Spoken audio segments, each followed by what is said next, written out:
Hello YouTubers, Alaska Prepper here. Well, today we are going to review the Augason Farms Honey Wheat Bread and Roll Mix. I've been waiting to do this one because I'm pretty excited about this one right here. Okay, so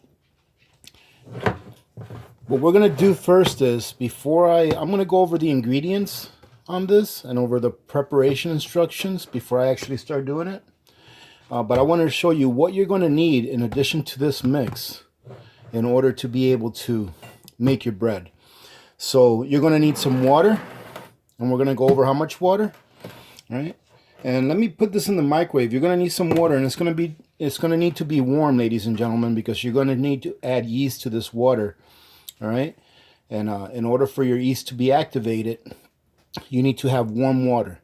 Now, I've mentioned this in the past, a few videos back probably, maybe when I was making some pizza dough, I think. But your water needs to be warm but not hot. So you want to make sure that your water is between 100 and 120 degrees, preferably on the higher end. So I would say between 110 and 120 degrees Fahrenheit, all right, when you add your yeast into this. If it's any hotter than 120 degrees, it could kill your yeast. Okay, so that's why you don't want to, you want to make sure it's not that hot. Now, I've done this several times, so just by poking my finger in it, I'll know if the water is good or not. However, you can purchase a inexpensive kitchen thermometer for $3-5, where you can stick it in there and it'll show you how hot it is. All right, but you don't want to get your water too hot. That's pretty much the moral of that story. Let me go ahead and stick this in the microwave. That way it'll be warming up while I talk to you guys.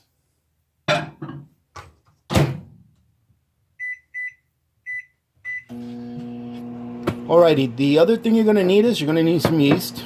Okay, this calls for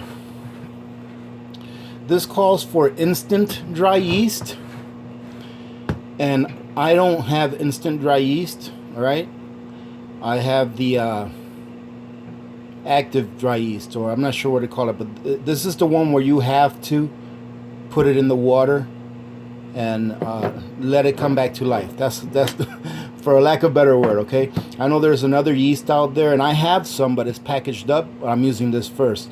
There's instant dry yeast out there where all you do is just throw it into the mixture, and then you just put warm water into your mixture, and it's good enough. But this is what I've got, and I'm going to use this until it's gone before I get something else opened up.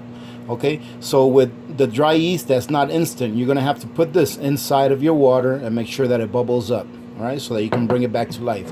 And then the last ingredient you're going to need is just some oil. Here it says vegetable oil. I'm going to use a little bit of garlic oil. Okay, so those are our ingredients that we're going to need in addition to our mix. Now, this mix right here, you're looking at 3 pounds and 10 ounces. I'm not going to go through the trouble of weighing it as I did the cornbread muffins. All right, I was pretty impressed that they had more in there than what they advertised, so I'm not going to go through the trouble of weighing this one, but I will tell you guys what the ingredients are, because there's really not that many, and you probably can't read it from here, but I'm going to leave the link to this on a pinned comment, so if you guys want to go take a look at it, I'd appreciate it if you use my link. And on the Amazon site where you can look at this product, it'll allow you to see what the ingredients are. So the first ingredient is unbleached flour. Okay, and then it's got whole wheat flour with wheat bran, brown sugar. It's got wheat gluten, salt, sugar, soybean oil. I don't like the soybean oil part, but so far so good, I guess. Besides that, non-fat dry milk, honey powder. It's got dough enhancer. It's got whole eggs. And it's got lectin. Yep, lectin powder. All right, so that's what the ingredients are on this. Now, some people may be asking, why would I buy this when I can just buy flour or wheat berries and grind my own flour? And I think I've gone over this in the past also, that question. But I always get 1 or 2 questions like that. And I'll take the few seconds that it takes to answer that in case anyone's thinking it. So, as I stated before, everything has its place or its function, all right? Yes, I can store 5-gallon buckets full of flour, which I do. I can store buckets of wheat berries, which I do, all right? But some people may not have the room to be able to store a lot of bulk items, separately. And it may be more convenient for them to buy something like this. Some people may just not want to be bothered with having to have all of the ingredients, and they may want to buy something like this, okay? Would it be less expensive to store your own bulk ingredients to make bread? Absolutely, it would be a lot less expensive. I think these were $12, I think, which is pretty pricey. All right. Now, these were $12. You should be able to make, I think, like 6 loaves of bread with one of these. So, really, if you compare 6 loaves of bread to 6 loaves of bread that you buy at the store, it's probably very comparable as far as price. Given that the ones that you buy at the store are already baked and everything. Hello, Miss Little Alaska Prepper. So given that the ones that you buy at the store are already baked, I would ask you to consider the ingredients in the breads that you buy at the store. Okay? So, but like I said, yes, you can make it cheaper by storing bulk. But like I said, everything has its place in the prepper's pantry. All right? So I'm giving this a try and letting you guys know what it's like. For those of you that may have a need for something like this that's already done and ready to go. Okay, so let me go ahead and grab the water out of there. And let's see. And this is all I do, ladies and gentlemen. Like right there, that water to me is a little too warm. But, and you know something? One thing that this didn't ask for was sugar for the water. And the reason it didn't ask for it is because it's telling you to use the instant dry yeast. And I'm not doing that. So what I'm going to do is I'm going to add a little bit of sugar, probably about a tablespoon of sugar to this water so that the yeast can have something to eat and have a reason to come back to life. Okay? Yeah, that's about enough. Put a little less than a tablespoon. It doesn't have to be an awful lot. Okay, so I'm going to let the water sit there for a second. Let it, let's see. Yeah, it's still a bit too warm for my taste. So I put it in there for about 2 minutes and 10 seconds, and should have probably only put it in there for about a minute and a half.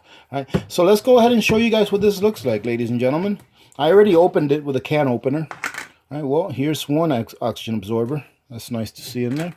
Okay, now, and you can see it's pretty full, but like I said, they sell by weight, not volume, so this has been bounced around a little bit, so it's loosened everything up.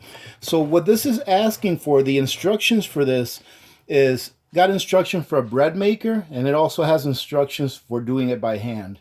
I like to do it by hand. All right, I think it comes out better personally when you do it by hand, but it does have instructions for a bread maker. Now it's asking for, this is a 3-loaf recipe, so this is 3 1-pound loaves. I'm only making 2 loaves, so I cut this recipe down. I cut these amounts down by about 1/3. Okay, so it's asking for 6 cups of bread mix. I'm only going to use 4 cups. It's asking for 2 tablespoons of dry yeast, of instant yeast. I'm going to use maybe a little less than 2 tablespoons. I'll use maybe 1 3/4 or so. But even if I use 2 tablespoons, it'll be all right. Okay, I'm going to use, it's asking for 1/3 of a cup of oil. All right, and I'll use just a bit less, maybe 1/4 of a cup, but I'll just pour it in there. And then it's asking for some warm water, 2 1/4 cups of warm water. And that is supposed to make 3 1-pound loaves. But like I said, I'm going to go ahead and make 2 1-pound loaves. So let's go ahead and start putting this in our bowl. All right. Let me grab a fork real quick.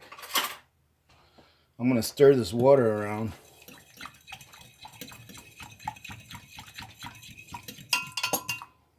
Okay, I'm gonna go ahead and put my yeast in there. I don't know if you guys can see this or not, but let me go ahead and show you how much yeast I put in there. So I'm going to put a full tablespoon, and I'm going to put just about a full one again. So there you go. That ought to do the trick. Right now, when you put your yeast in here, ladies and gentlemen, if you're doing it this way, just go ahead and give it a good vigorous whisk.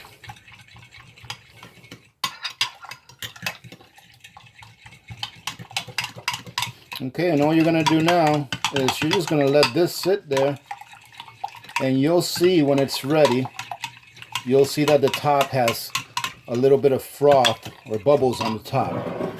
That'll tell you that the yeast is starting to come back to life. All right, so let's go ahead and measure out 4 cups. Let me get a spoon.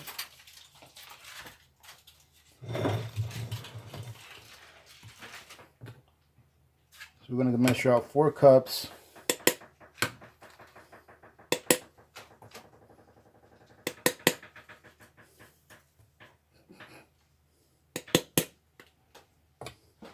And when you put it in here, ladies and gentlemen, try not to pack it in, all right?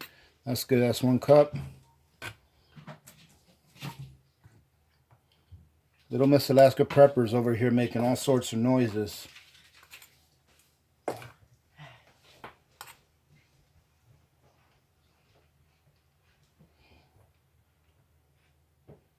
I would like to tell you, ladies and gentlemen, that Little Miss Alaska Prepper has been up since like 4 or 5 in the morning doing chores and all these things, but really, she just got up not too long ago, and it's already afternoon. Is that the life or what? All right, we're working on our 3rd cup here, and this mix is really fluffy. All right, a little more. And as you can see, I'm not 100% precise with this. I've learned through the years that there are some things that you bake with that you don't have to be 100% precise, and there are some things that you really should be as precise as possible. All right, so now what we'll do here is we'll build a little bit of a well here. Okay. Man, did I put 3 or 4 cups in there? I think there's 4 cups in there. But if there's only 3 cups in there, we'll find out real quick when we put our water in. It'll be way too runny, and then we'll know. No big deal. And one thing I wanted to mention too, ladies and gentlemen, is that when I make my bread, I like to put a little more water in there than what it calls for. I just think that the extra water in there allows the bread to rise better or to proof better when it's proofing, and it allows it to rise better when you're baking it. Okay, so I don't know if you guys remember me making a loaf of bread a while back, which was actually really good. Came out tasting really good, but it was a little bit flat. I bet you that if I would have used a little more water on there and allowed that dough to proof a little longer, that it would have come out a lot better as far as sponginess, but the taste was really good.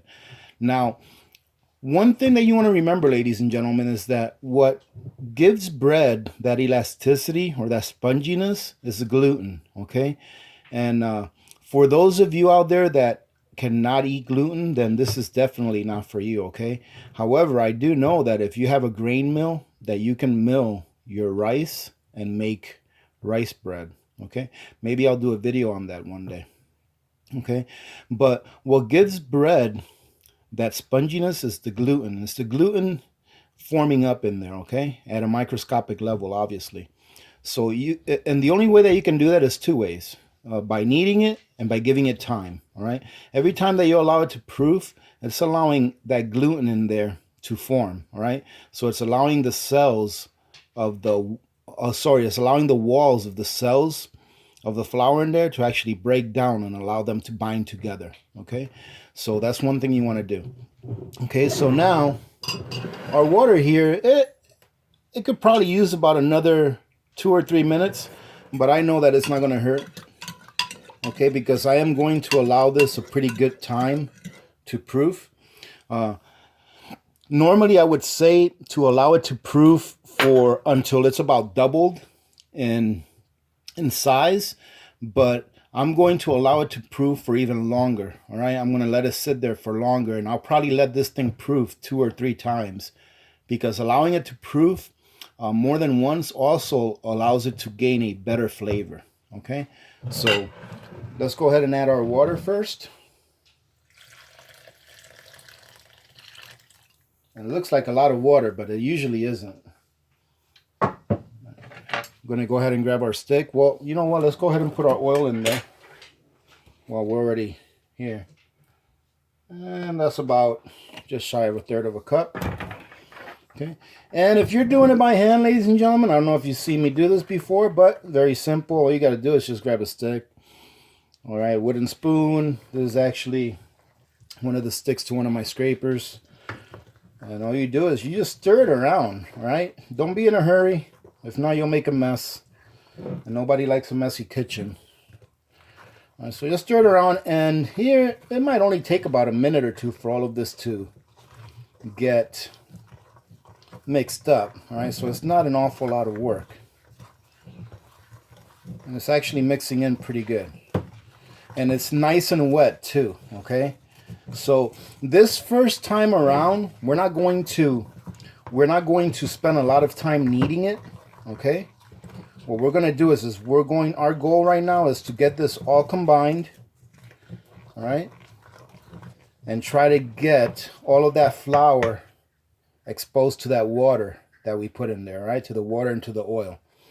So what I'm going to do is I am going to use my scraper, since this is so wet, because if you try to do this now with your hands, it's just going to make a mess. I'm just going to use my scraper to fold it over on itself. See, you see what I'm doing? I'm just using my scraper to get everything off the sides. Okay? Get everything off the sides and go from the bottom up. Just fold it in on itself. Okay? Boom.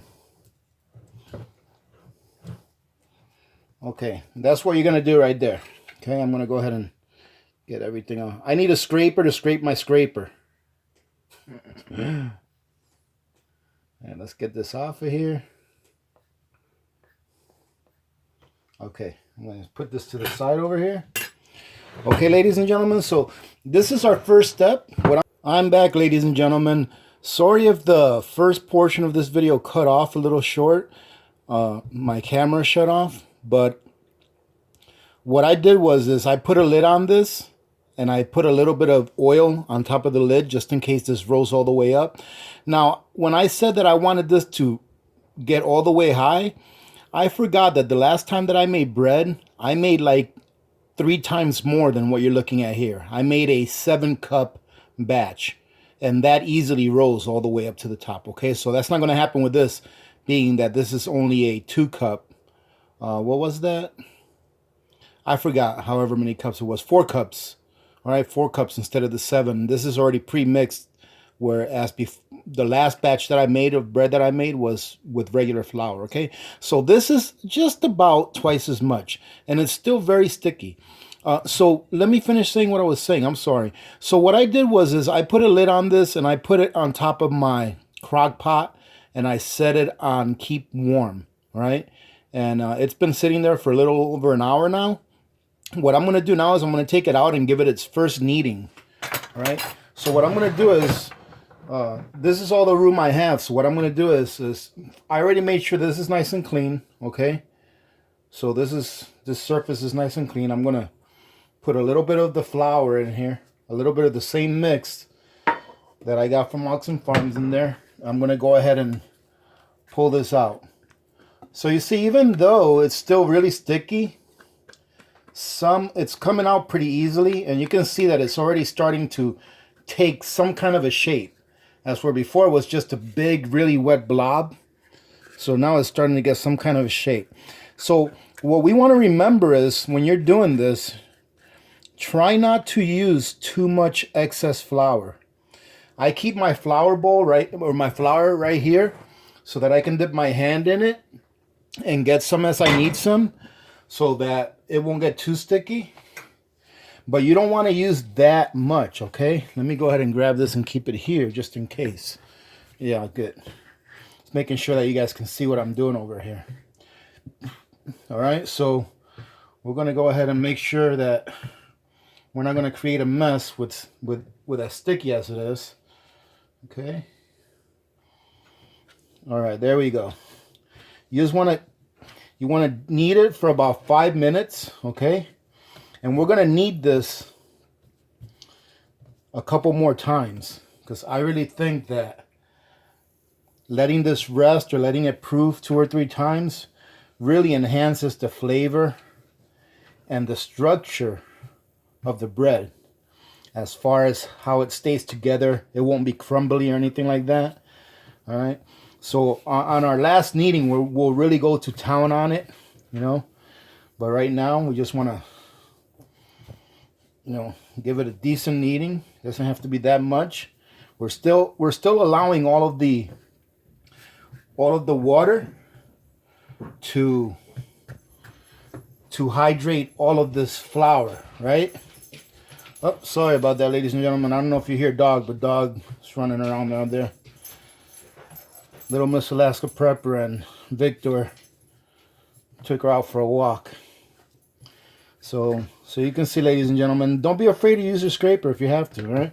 But you don't want to add too much flour. Even if it starts getting a little sticky on your fingers, you don't want to add too much flour to it, okay? All right, so that should be good enough for now. Okay, I'm going to go ahead and give this a little bit of flour just so that I can handle it. Okay, there we go. And then I'm going to take this, I'm going to put this back. I'm going to put this back in the bowl. And I'm going to put it back on top of my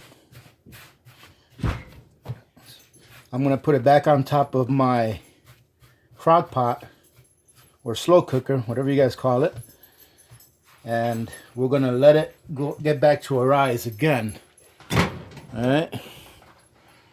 That's what it's looking like now. So you can see it's starting to take shape. It's not where we want it to be yet, even though it's pretty elastic right now, but I know it's not where we want it to be yet. So I'm going to go ahead and put the lid back on this. I'm going to put it back on top of my slow cooker, and I'm going to see if I can get a good rise out of this, right? And we'll be back then. Oh, now I got to stop the camera with my dirty fingers. All right, we'll see you in a second, ladies and gentlemen.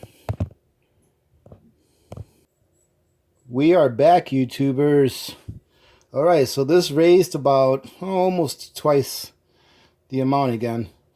So, and you can see it's got some bubbles, got some air bubbles in there, which is a good sign.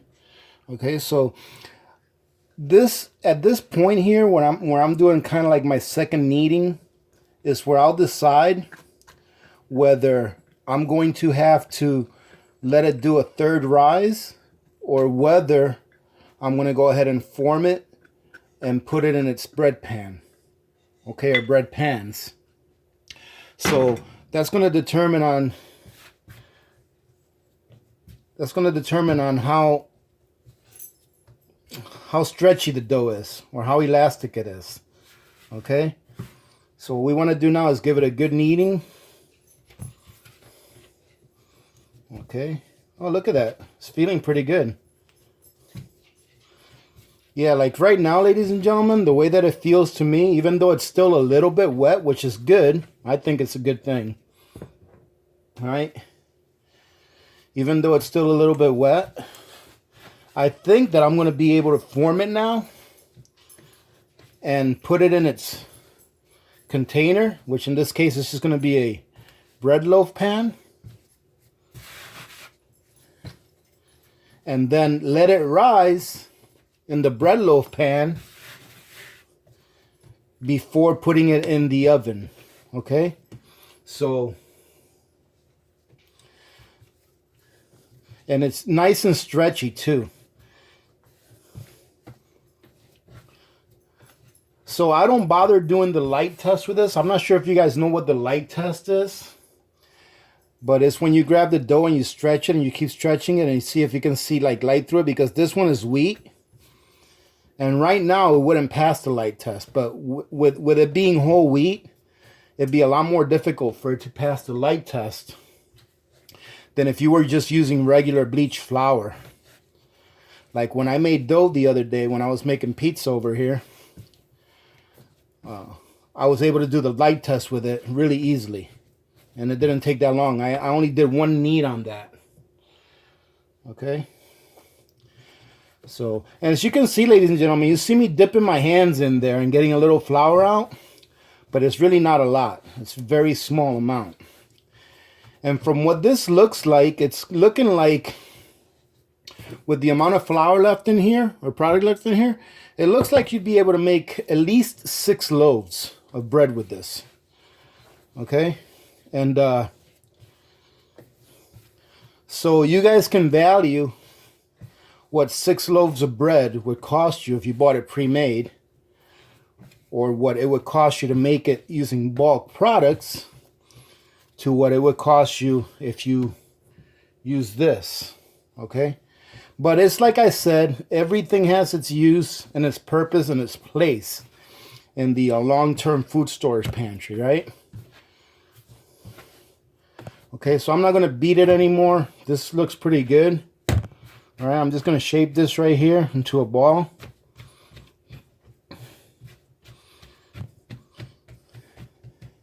And what I'm going to do now is I'm going to cut this in half.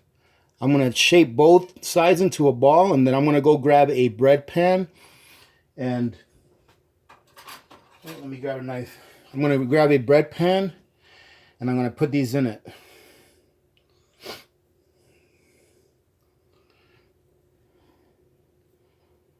And I don't really measure these, ladies and gentlemen, to see, to make sure that they're like the exact same.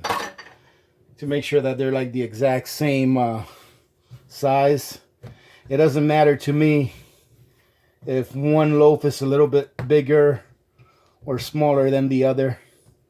No big deal. I could understand if I was running a bakery or something and I wanted to make sure that they were all uniform, then maybe so. But in this case, I'm not. Okay, so what I'll do now is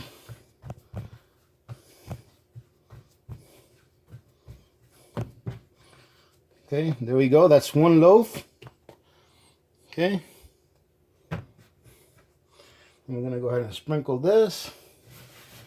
Let's go ahead and, since I'm going to work on my last loaf here, let me clean my hands off on here so that that loaf will pick up all these little crumbs. All right, here we go. Got a little more flour.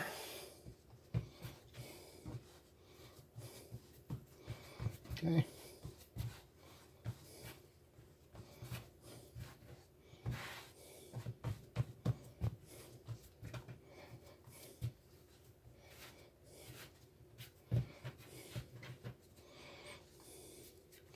This here is our second loaf. Okay.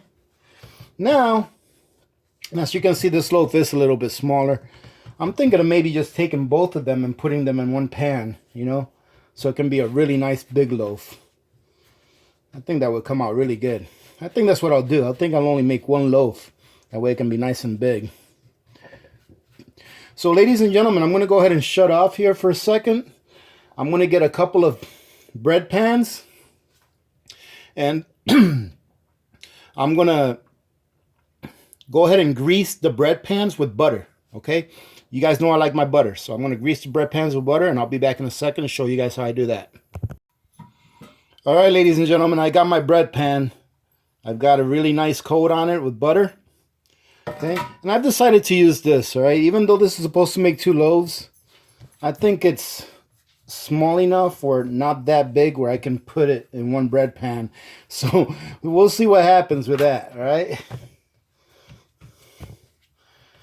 Let's go ahead and shape this really good.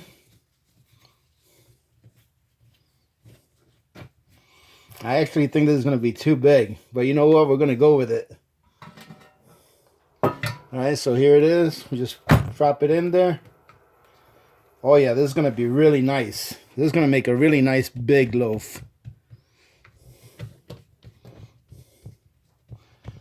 Push it in there.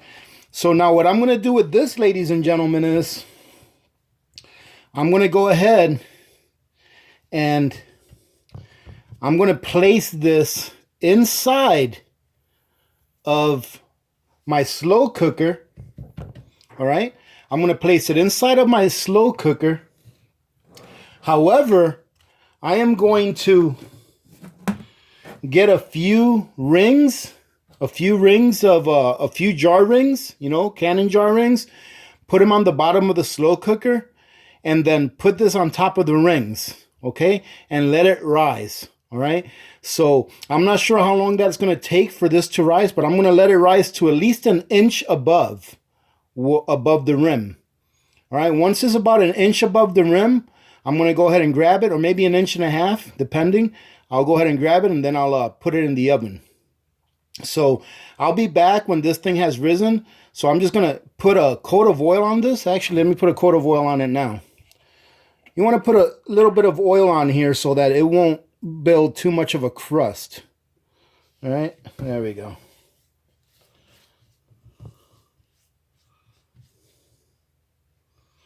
Okay, so we got a nice coat of oil in here.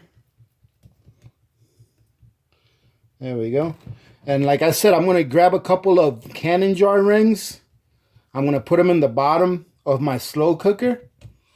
And I'm going to place this in there, and I'm going to put the lid on it. And then once it's risen about an inch to an inch and a half above the rim, I'm going to go ahead and take it out of there. I'm going to give it a couple of scores and put it in the oven.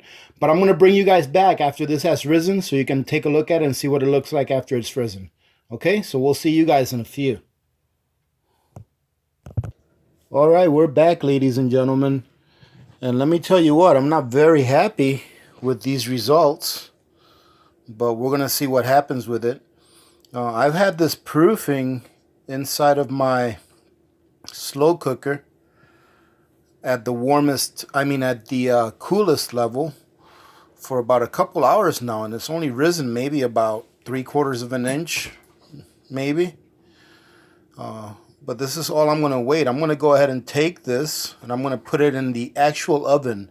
I usually cook in my New Wave oven, but I decided to go ahead and stick this in the actual oven so that it can be preheated already before it goes in there, since it hasn't risen as much as I would like it to. Okay, so I'm going to go ahead and stick this in the oven. I'm going to start it off at about 35 minutes and see what it looks like. And I'll let you all know when we get back how long I actually had it in there for. All right. I've got my oven set at 350 degrees. All right. So I'm going to stick it in there at 350 for about 35 minutes, but I'll let you know exactly how long I had it in the oven for when we get back. All right. So we'll see you guys in a few. All right, ladies and gentlemen, we are back. And surprisingly, this turned out very nice. I took this out of the oven about 5-6 minutes ago, and I put it on this little rack so that it can rest for a little bit.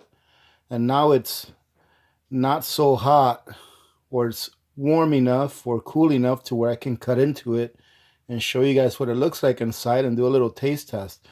I'll tell you what though, this bread is very dense. But if you can hear that, it sounds hollow. So I'm guessing that since it's whole wheat, that is pretty packed with nutrition. So I'm going to put this down here. Let me go ahead and put this rack over here out of the way. And what I'm going to do is I'm going to cut into this, and then I'm going to get a little bit of butter and give it a try and see what it tastes like. Now, I ended up putting it in the oven at 350, like I told you, for 40 minutes. So I put it in there for 40 minutes. And like I said, it's very dense though. It feels heavy. I'm hoping that it's cooked all the way through, but we're not going to know until we cut through it. I'm going to cut it right down the middle. And it's got a nice crust on it too. Let me see if you can hear the crust. See? So, let's see. I'm excited to see what this looks like.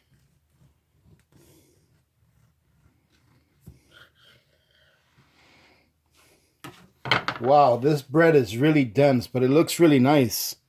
You see that? Let me smell it. Smells good. I'm going to go ahead and put this to the side, and I'm going to cut a slice right here. Let's see how this, see what this bad boy tastes like. I was kind of disappointed really that it didn't rise more than what it did. However, so far it's looking okay. Let's see.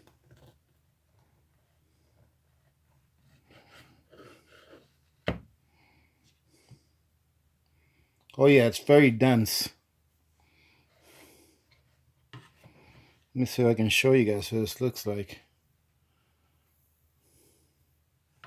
I'm going to get some butter. Let me cut this in half. Let's see what this looks like. I'm going to take a piece of it without butter. And I'll let you guys know what it tastes like and what the texture is like.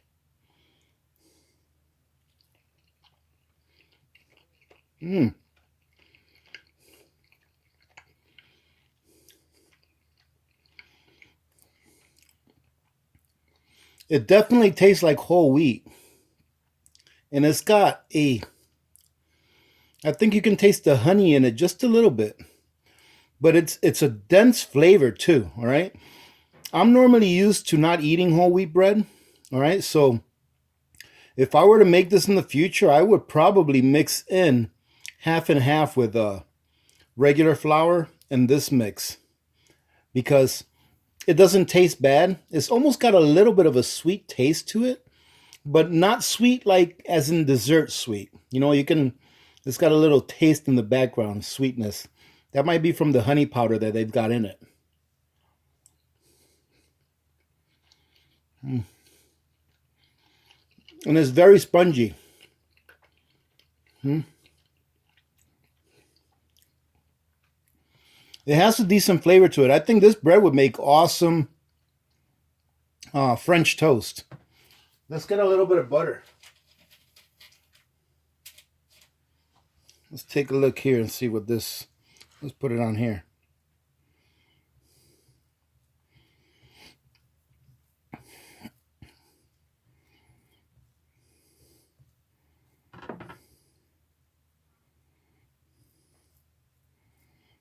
Well,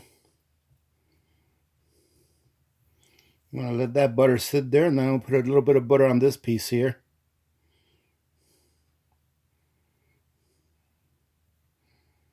Let's see.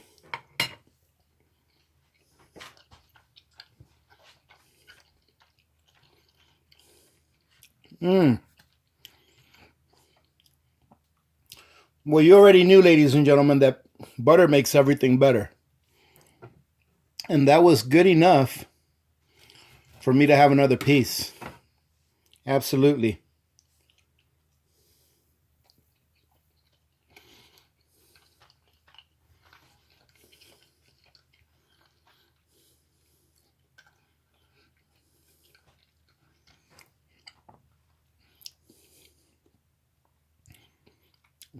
That's really good. So we already talked about price and the pros and cons of purchasing this item in the number 10 can, like you saw that I did, and then also purchasing your own bulk food items. We all know that if we purchase all in bulk, we're definitely going to be able to get a better value for our dollars than purchasing it in the can. So we talked about that in the beginning of the video. As far as the flavor is really good, especially when you put that bit of butter on it. I find that it's a little bit dense. However, I'm going to have to say that if I had been more patient and allowed this to rise or to proof for a little bit longer and only used half of what I did per loaf, that maybe it wouldn't be as dense as it is. However, the application that we're using this for is for long-term food storage, right? And if you are in a situation where you're reverting to your long-term food storage, you're going to want foods that are dense in nutrition and calories. All right. So I would say that this is not a bad choice, that this would be a good choice if it fits your needs, i.e., if you need to get things that are already pre-mixed, if you don't have that much room in your small home or apartment where you want to have a few cans of flour stored up for long term, all right, where you don't have any room to put 5-gallon buckets, or large containers, where you maybe all the room you have is under your bed, all right, and you want to make sure that you have some kind of a bread put away for in case that you needed to get into it in any kind of a crisis where the items necessary to make bread were not available. Okay, so I would definitely recommend this. The cons about this is I think it's a little dense, but then again, I'm not used to eating whole wheat bread. Normally, we eat white bread in this house, and I understand white bread is not as good for you as whole wheat bread, but this right here is very wholesome. I guess that's the best word I can find for it. It's very wholesome. It's very dense. It's got a lot of nutrition packed into it. And I would assume that you can add things to this, like some oats, all right? Or some seeds, maybe sunflower seeds, or I forgot the name of that other stuff that I used the last time I made bread.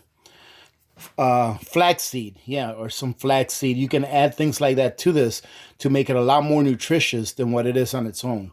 All right. And definitely, if you make this, ladies and gentlemen, definitely put the butter on it. The butter makes it twice as good as it being on its own.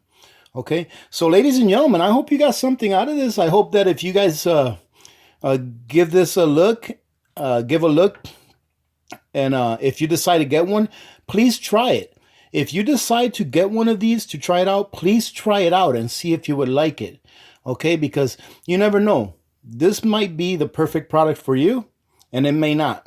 Okay, but you're not going to find out unless you at least try one. All right, and if you already have something that works perfect for you for long-term storage as far as breads go, then that's great.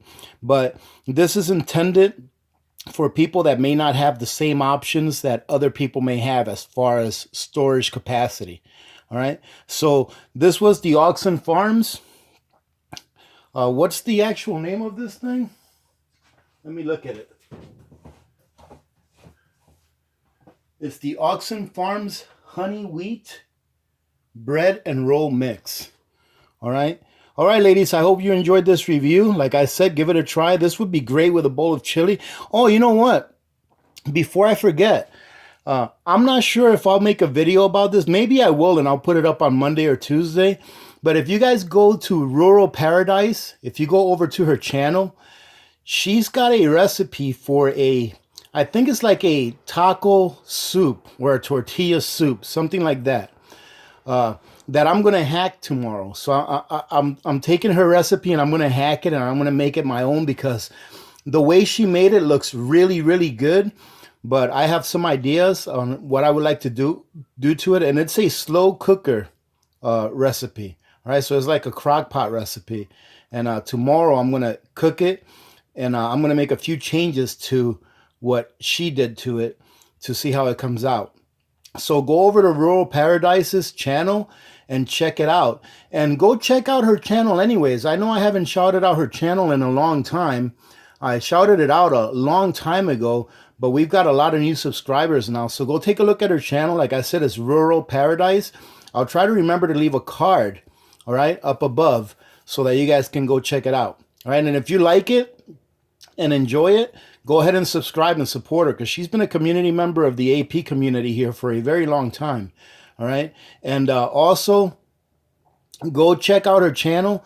She's got a little grandson whose name is Finn, baby Finn, who's a little sick right now. So we're praying that he gets better. And she has little segments that are called A Minute with Finn. which I enjoy a lot. All right. So you guys might want to go check that out. Having said that, ladies and gentlemen, thank you very much for joining in today. I'm hoping that we've been having a good time chatting. To those of you that are still here, thank you very much for joining in. All right. Hope you guys are having a great weekend and that you have a great Sunday at that. We will talk to you later on. So remember to be good to each other. When good people do good things happen. Remember to reach one, teach one, and repeat. If we all did this, the world would be a better place, and you know that it will be a better place. Many blessings to all of you and your families. This is Alaska Prepper, and I'm out.